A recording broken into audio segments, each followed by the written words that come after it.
Welcome to WatchMojo UK, and today we're counting down our picks for the top 10 WTF British Moments of 2021. I was thrown out of the meeting. So was Quite Councillor rightly. Burtell, so was Councillor Brereton. Please let the Mrs. chairman Weaver, please. If you disrupt this meeting, I will have to remove you from it. Before we begin, we publish new content every day, so be sure to subscribe to our channel and ring the bell to get notified about our latest videos. That's right, for this list, we're looking at the most baffling events to hit the UK this past year. Let us know in the comments what the weirdest thing to happen to you this year was. Number 10, Kissgate. I've been to see the Prime Minister to resign as Secretary of State for Health and Social Care. Whitehall's had no shortage of scandals over the years, but perhaps none is more embarrassing than Kissgate. Former Health Secretary Matt Hancock was filmed on CCTV getting up to no good with one of his advisors, and the footage was ultimately released by the tabloids. Hancock was forced to resign for his violation of lockdown rules, and it's only been downhill for him from there. Out of the public eye for a while, he released, and promptly deleted, a Partridge-esque comeback video in his own constituency, before announcing he'd landed a job at the UN. Yeah, keep positive. That's my thing. Good stuff. Nice to meet you. Take care. And subsequently, upon looking into Hancock's career, the UN rescinded its job offer. Number 9, Nessie arrested. The historic COP26 climate summit took place in Glasgow throughout November, but not everybody who attended was invited. Indeed, nobody intended for the Loch Ness Monster herself to make a grand appearance, and so far from Loch Ness too. But she did, and she was promptly arrested by Glaswegian coppers for causing a disturbance. Okay, so it wasn't really Nessie. It was a massive inflatable unleashed as part of a protest against debt and poverty. But the fact that an inflatable sea monster actually got seized by the police is still insane. It's definitely something you wouldn't see in any other country. Number 8, The Mound. It's a really important initiative to encourage people to come back into the centre of London. After years in the works, Westminster Council was finally able to reveal its crowning glory, The Mound, a large artificial hill located in Marble Arch, London, intended to bring a bit of nature back to this bustling metropolis.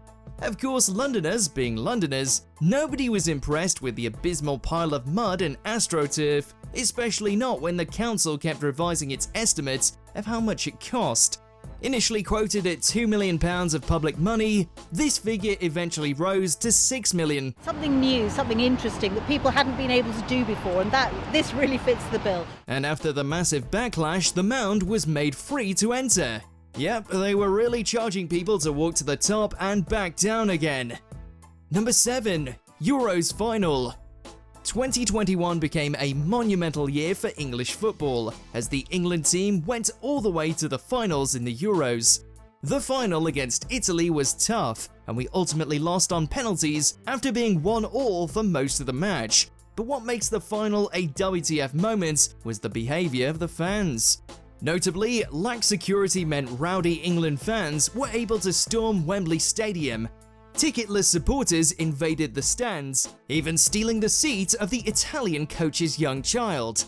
To make matters worse for England, the treatment of the players who lost those penalty kicks brought shame upon the country. UEFA was forced to discipline England fans for the shocking scenes. Number 6, National Rail goes grey. When His Royal Highness Prince Philip, the Duke of Edinburgh, passed away in 2021, all the stops were pulled out by various people and places wanting to pay their respects. Beyond the BBC's non-stop coverage of the Duke's passing, National Rail decided to solemnly turn its entire website grayscale. This was widely mocked and lambasted, as it's clear nobody asked them to do this. But far from just being ridiculous, it also meant people with certain disabilities like colorblindness were unable to use the website to buy train tickets until it was restored to the original style. We wonder what Philip would have had to say about this gaffe. Number 5, Null Points. Sometimes I know my fire burns low. But as long as you're with me, I'll never get cold. It's not the first time the UK has gotten 0 points at Eurovision, and we sincerely doubt it will be the last, but it was still a spectacle to behold. Relatively unknown singer James Newman went to the Netherlands to represent the UK this year with a song called Embers, referring to us coming out of lockdown. Out of the embers, you and I gonna light up the room. Whether it was Newman's lack of range, the forgettable melody, those two massive trumpets, or the continued chaos of Brexit, the UK received 0 points across the board. Still, his song was better than Gemini's back in 2003, so that's something to be proud of. And getting 0 points makes you almost as noteworthy as actually winning. Number 4, the Line of Duty finale. If there's anything I can do, just let me know. After years following the exploits of Anti-Corruption Unit 12 as they tried to take down a shadowy cabal of ex-coppers, fans were finally able to discover the identity of H, the code name for the organised crime group's chief agent within the police. Give us his name.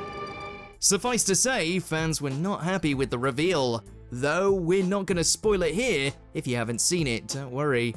It was resoundingly an anticlimax, and not at all what anybody wanted Jed Mercurio to do.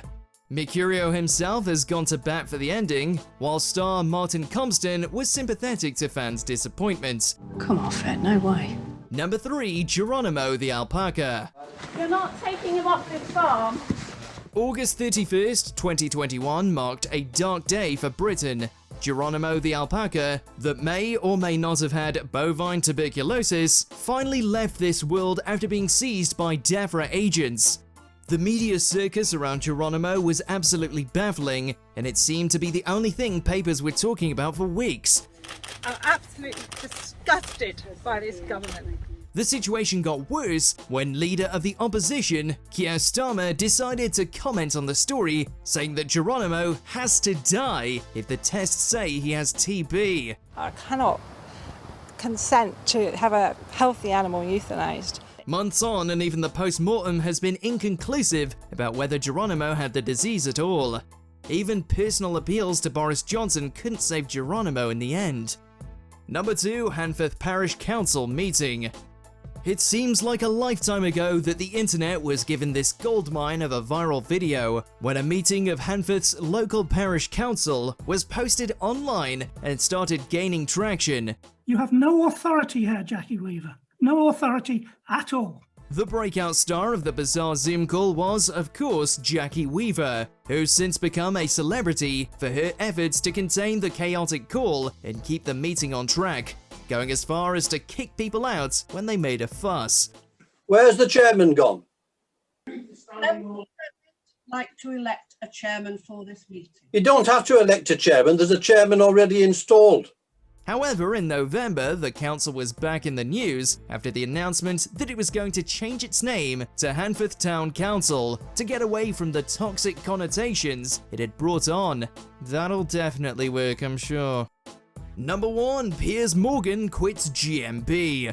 The damage to the monarchy here should not be underestimated. After spending years mocking so-called liberal snowflakes for being easily offended, Piers Morgan stormed off the set of Good Morning Britain following some criticism from weatherman Alex Beresford. Those two things have detonated as you know, a racially charged bomb at the palace. The issue was Morgan's claim that Meghan Markle, his mortal enemy, was lying about being mentally ill, which came when Morgan was the spokesperson for a mental health awareness campaign. Rather than perhaps debate Beresford or have an actual conversation with him about his relentless attacks on Markle, Morgan marched off set never to return. Some speculated it was a public stunt and that Morgan was going to join GB News, but that didn't happen. Okay, I'm done with this. No. Sorry, no. Sorry. Do you know what? That's pathetic. You can track him, maybe not my No.